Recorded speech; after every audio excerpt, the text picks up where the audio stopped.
Then I fell down, couldn't believe it until I stood up, 10 toes behind Jesus. What's up, guys? Welcome back to another episode on 10 Toes Behind Jesus podcast. My name is Britley, and welcome to this channel, this podcast. Guys, we have 25 more days left until 2025. And every time around this year, we get excited. It's Christmas. It's the new year. We got these goals. We got our plans. We writing down. We're doing all the things and be excited. I think that there's nothing wrong with that. But I have noticed once I began to take my relationship with God more seriously, God began to reveal things to me. And whenever this time of the year comes around, as I'm setting my plans, doing this, writing down goals, things that I would love to accomplish, we have to always keep in mind that it is ultimately God's plan that prevails. So while we're writing down, making goals, I want to kind of, give some tips or talk through some things that will help us and setting goals as a Christian. So for one, always leave room for God. Don't have your plans and your desires so to a T and work so hard towards it that when God tries to step in and move things and do things, that you're so focused on your goals and what you wrote down and what time you want this to happen that you don't even give room for God. I know we'll say that, we want something to happen. And sometimes we feel like God has spoke to us and told us this certain thing was going to happen. And while I'm not denying that God said that to you or God spoke that to you, but at any time, things can pivot and things can shift. And you don't want to be left out of God shifting you, God pivoting you, just because you're like, no, this is, I'm stuck on this. I'm stuck on this way. So leave some wiggle room for God. And that was something that I noticed.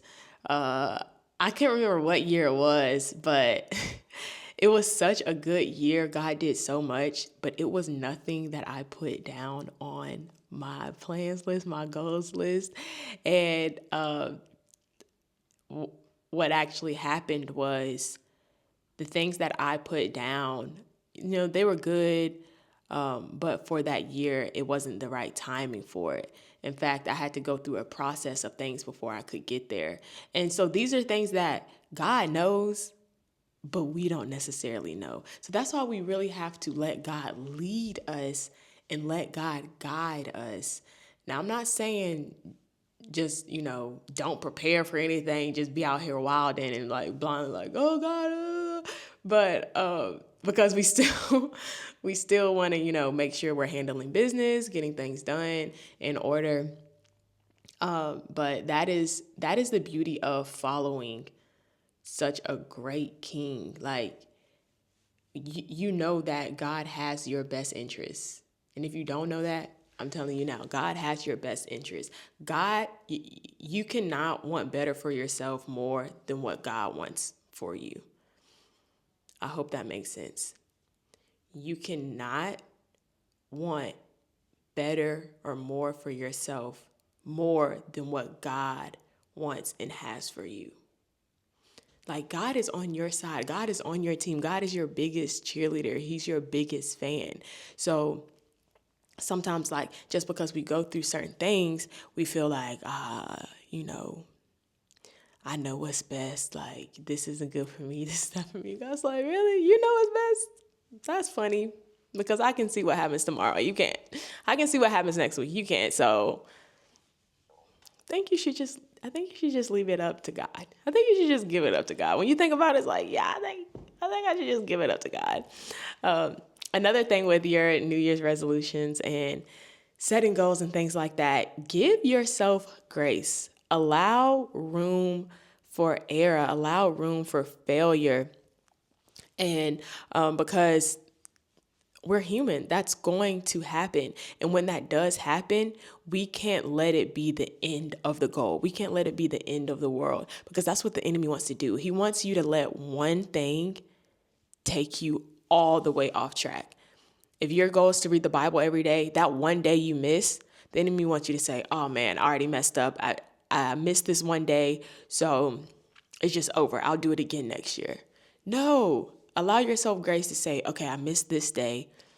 All right, but we're still going to pick back up. So tomorrow I'm going to do 2 chapters, or even, tomorrow I'm going to just pick back up and do the chapter that I missed. And then on those days that I am feeling really good, that's when I'll make up for it, But don't just throw all of your goals away because one thing.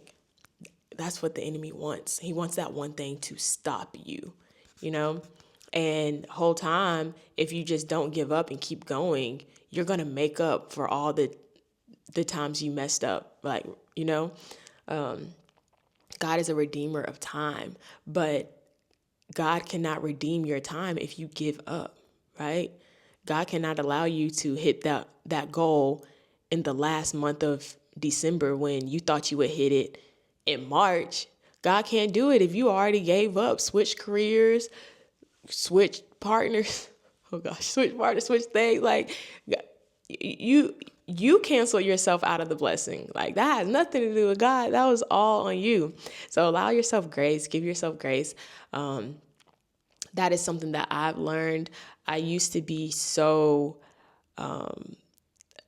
like a workaholic, and I'd be so hard on myself, and it really would, take a toll on me mentally. I actually felt like I wasn't going anywhere at all. I was doing so much, but I wasn't going anywhere. And so when God had, really gotten to me that you need to rest, like you cannot be yourself at 50%. Like you cannot be yourself when you're tired, when you're sleepy. You can't do the work that I want you to do, because you don't need to be halfway doing nothing. So how about you rest and implement that rest day, and so to recharge yourself back up. And so instead of me looking at that as like, I'm lazy, because that's how I was. I'd be like, nah, this is lazy. Like, nah. Instead of me looking at it like that, I'm looking at it as like, I'm giving myself grace, time, rest to really rejuvenate. So when I come back, I can be my best self, the best version.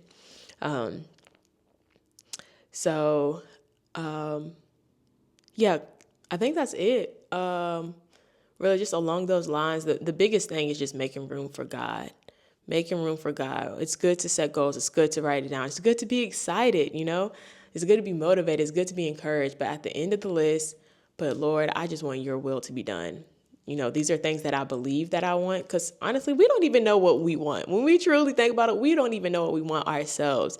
So I would love for these things to happen. But God, if it's not in your will, I don't want it.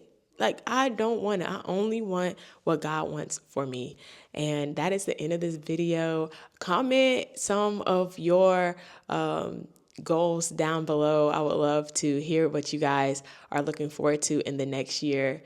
And this is the time to start. We only have 25 days left. So this is time to get ready and prepare for it. But thank you guys for watching. I hope you guys enjoyed this video. Like, comment, and subscribe. And don't forget to stay 10 toes behind Jesus, because he's 10 toes behind you. See y'all in the next video. Then I fell down, couldn't believe it, until I stood up 10 toes behind Jesus.